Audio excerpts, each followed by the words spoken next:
¿Qué tal, ingenieros? Aquí José Luis González. Hoy damos un salto de gigante en nuestra capacidad como desarrolladores. Vamos a dejar de guardar datos en simples ficheros para aprender a gestionar bases de datos relacionales de forma profesional. Desde los fundamentos de SQL hasta la elegancia de Entity Framework Core y la inyección de dependencias, hoy descubriremos cómo hacer que nuestras aplicaciones sean robustas, escalables y orientadas al dato. Y para esta conversación de alto nivel, me acompaña una colega y crack de la arquitectura de software, Laura. ¿Qué tal, Laura? Hola, José Luis. Encantada de estar aquí. El tema de hoy es que es fundamental. Es el paso de construir pequeños programas a diseñar sistemas de verdad. Estoy lista para entrar en materia. Perfecto. Pues empecemos por el principio, el catalizador. En la unidad anterior, los ficheros eran nuestros amigos. CSV, JSON, son geniales para empezar, para prototipos o para configuraciones. Pero ¿cuál es ese momento, esa señal de alarma que nos dice hasta aquí hemos llegado con los ficheros? Pues mira, es una pregunta clave. La señal de alarma suele saltar por puro dolor. El primer dolor es la concurrencia. En cuanto hay más de un usuario o proceso intentando escribir en el mismo fichero a la vez, el problema está garantizado. Datos corruptos, bloqueos, una pesadilla. El segundo dolor son las consultas. Cuando desde negocio piden, dame todos los usuarios de Madrid que compraron el producto X el mes pasado, intentar resolver eso leyendo y parseando un fichero JSON de 2 gigas es sencillamente inviable. Ahí es cuando te das cuenta de que necesitas una herramienta que ha sido diseñada para eso. Totalmente de acuerdo, y esta diapositiva lo ilustra a la perfección. Me gusta mucho la analogía de que un sistema de ficheros es como un trastero desordenado. Hay que rebuscar en todas las cajas para encontrar algo. Una base de datos relacional, en cambio, es una biblioteca. Exacto, y en esa biblioteca, SQL es el lenguaje que se usa para hablar con el bibliotecario. No le dices, búscame en la tercera estantería, quinta fila. Le dices, quiero el libro con este ISBN, y él sabe exactamente dónde está gracias a los índices. Y si miramos la tabla, conceptos como transacción, eso es la magia de la biblioteca. Una transacción asegura que o se hacen todos los cambios que pides o no se hace ninguno. Es como sacar varios libros a la vez. O te llevas todos o no te llevas ninguno, pero no dejas el sistema a medias. Eso en un sistema de ficheros es casi imposible de garantizar. Justo. Vale, ya hemos decidido usar esa biblioteca. Pero ahora nos encontramos con el gran reto. Nuestro código, en C#, por ejemplo, piensa en objetos. Tenemos clases, herencia, listas de objetos dentro de otros objetos, un mundo rico y conectado. Pero la base de datos piensa en tablas planas, filas y columnas. Este choque de paradigmas es lo que se conoce como el desajuste de impedancia. Es que ese es el problema fundamental que todas las herramientas que vamos a ver intentan resolver. Son en esencia traductores entre estos dos mundos tan distintos. Piensa en un cliente con una lista de pedidos. En nuestro código es una propiedad, una list pedido. En la base de datos eso no existe. Son dos tablas distintas relacionadas por una clave foránea. El impedance mismatch es precisamente todo el trabajo de traducir de un modelo a otro de forma eficiente y sin perder información. Exacto. Y para actuar como traductores, en el ecosistema .NET tenemos un abanico de herramientas fantástico.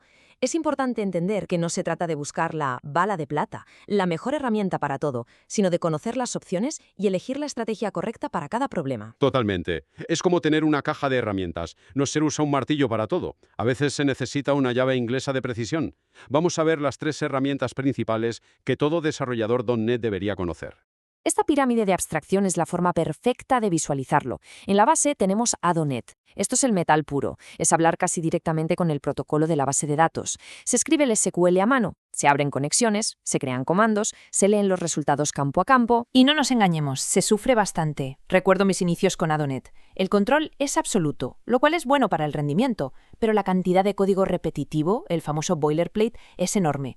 Es muy fácil cometer errores, olvidarse de cerrar una conexión. Para el 99% de los casos hoy en día hay mejores opciones. Totalmente. Un nivel por encima está Dapper, que es un micro ORM. Es el punto dulce para muchos. Se sigue teniendo el control total porque escribes tu SQL, pero Dapper se encarga de la parte más tediosa, mapear los resultados de esa consulta a tus objetos C#, y es extremadamente rápido. Y en la cima el ORM completo, Entity Framework Core. Aquí la abstracción es máxima. En lugar de escribir SQL, se trabaja con los objetos C# usando LINQ y F-Core se encarga de generar el SQL por ti. La productividad se dispara.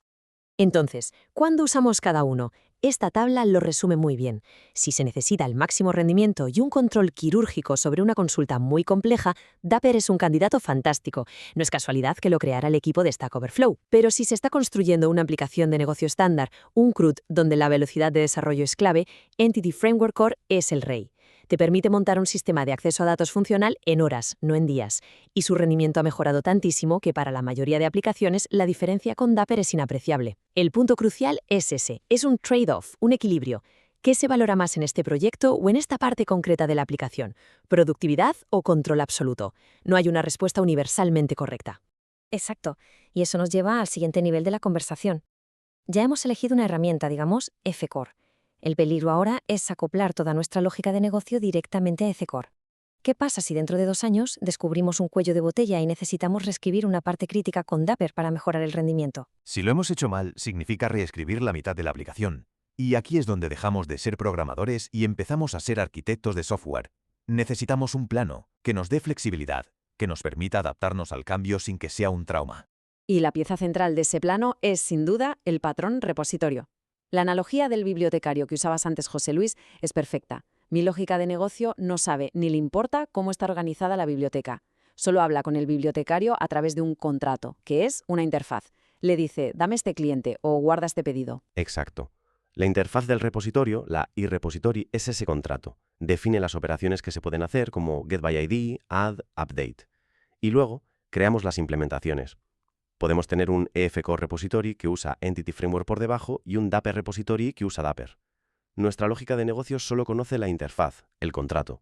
No tiene ni idea de la implementación que hay detrás. Y esto que acabamos de describir es la esencia pura de uno de los principios Solid más importantes, el principio de inversión de dependencias. La cita lo resume a la perfección. Depende de abstracciones, no de concreciones. Dicho de otro modo, los detalles de bajo nivel, como la forma en que hablamos con la base de datos, deben depender de las políticas de alto nivel, nuestra lógica de negocio, y no al revés. Y ambos lo hacen a través de la abstracción, de esa interfaz que hemos definido. Esto invierte el flujo de dependencia tradicional, y es lo que nos da esa flexibilidad que tanto buscamos. Pero claro, de nada sirve tener este principio y este patrón si luego, dentro de nuestra clase de servicio, hacemos New EF Core Repository. Ahí volvemos a acoplarnos a la implementación concreta. ¿Cómo lo solucionamos? Con la inyección de dependencias. Justo. En lugar de que la clase cree sus propias dependencias, se las pasamos desde fuera, normalmente a través del constructor.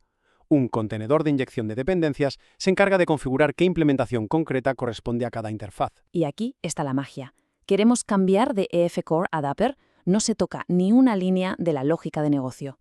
Se va a un único sitio, el fichero de configuración del contenedor, y se cambia una sola línea, para que cuando se pida un iRepository se entregue una instancia de Dapper Repository. Es un desacoplamiento real y poderosísimo. Fantástico. Con esta arquitectura sólida como base, ya podemos empezar a refinar los detalles, hablar de esas prácticas que marcan la diferencia entre un sistema que funciona y un sistema profesional, robusto y mantenible. Es lo que llamamos la artesanía del software. Me encanta ese término, porque es exactamente eso. La arquitectura son los cimientos y la estructura, pero la artesanía está en los acabados, en cuidar los detalles que garantizan la calidad a largo plazo. Una de las primeras decisiones de diseño en la que se ve esa artesanía es cómo se gestionan los borrados. La opción obvia es un delete de SQL, un borrado físico. Es irreversible. Es como quemar un documento en una trituradora de papel. Y es una opción que en el 95% de los sistemas empresariales es un error. La alternativa profesional es el borrado lógico. No borramos el registro, simplemente lo marcamos como inactivo. Normalmente con una columna booleana isDeleted. Es como archivar ese documento en un archivador. ¿Y por qué es tan importante? Por la auditoría y la integridad histórica. El negocio necesita saber qué pasó. Si un cliente se da de baja, no podemos borrar todas sus facturas. El espacio en disco hoy es increíblemente barato. La pérdida de datos o de un rastro de auditoría puede costar millones a una empresa. Para implementar bien el borrado lógico y tener un buen sistema de auditoría, estos 4 campos que vemos en pantalla son, en mi opinión, no negociables en casi cualquier tabla. Created at y Updated at nos dan una trazabilidad perfecta de la vida de un registro. Totalmente. Son nuestros mejores amigos cuando hay un problema en producción.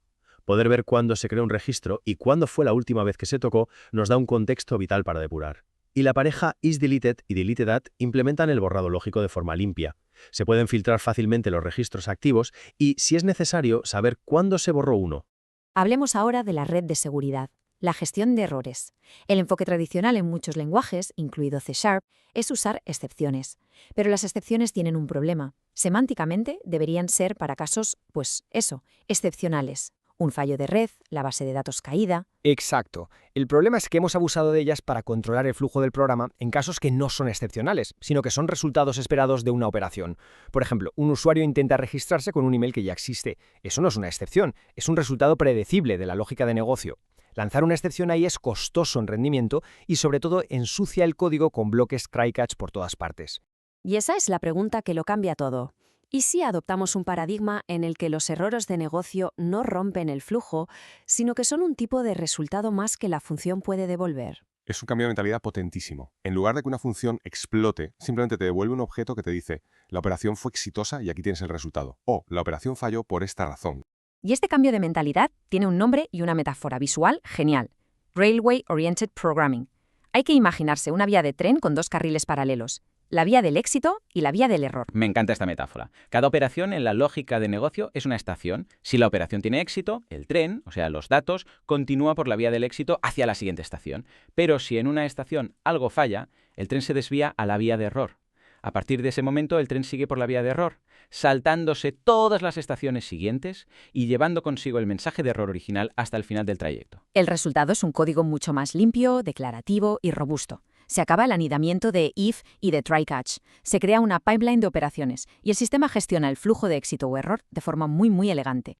Muy bien, hemos visto muchas piezas. La elección de la tecnología, patrones como el repositorio, principios como la inversión de dependencias y técnicas de artesanía como el borrado lógico y ROP. Ahora llega el momento de la síntesis, ver cómo todas estas piezas encajan para construir un sistema coherente. Sí, vamos a montar el puzzle y ver la imagen completa.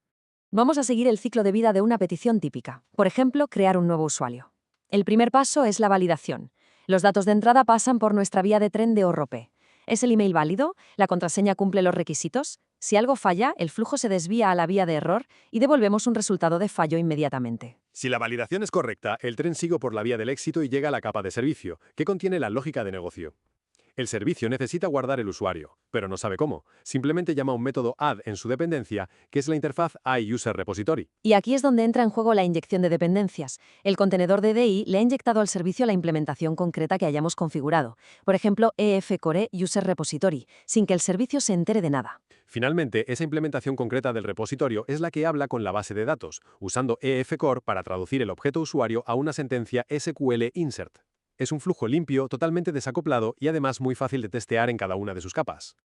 Y lo mejor es que esto no es solo teoría. El proyecto Sistema de Gestión de Personas que hemos desarrollado es la prueba viviente de que esta arquitectura funciona y tiene beneficios tangibles. Totalmente.